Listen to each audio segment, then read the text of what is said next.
At the age of 7, I finally plucked up the courage to tell Mum that Grandad was sexually abusing me.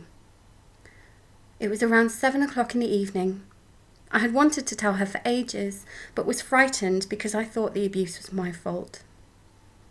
I put on my fluffy little Super Ted slippers and found Mum reading to my baby sister. "Mum," I said tentatively, "Grandad keeps touching me there." She immediately sent me to bed, and we never said another word about it. I remember feeling lost in the dark and abandoned. As a child, neither of my parents cared about my feelings. They gave me some material things, sweets, Barbies, clothes, but they were cold, unloving, and indifferent to my emotional welfare. My mum is an alcoholic, and sometimes in the middle of the night she would scream and smash up the kitchen. I grew up feeling crushed, and no one cared. I don't really have the words to describe the pain of growing up, trapped in a family that abuses you, where the very people who are supposed to love and protect you destroy your well-being.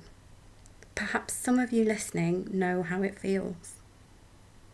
But of course, time goes on, things move forward, and I grew up. Unfortunately, of course, those feelings no one cared about in childhood didn't go away. I grew up into a self-destructive teenager who self-harmed with razor blades. Everyone had treated me like I was worthless, and I believed it. I blazed with anger and rebelled for a few years, then collapsed into despair and depression.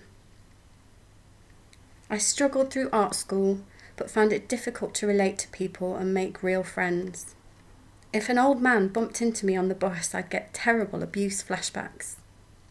The emotional pain made life very difficult. I first tried counselling at the age of 25 and quickly became overwhelmed by distress. I tried again a few years later and again a couple of years after that.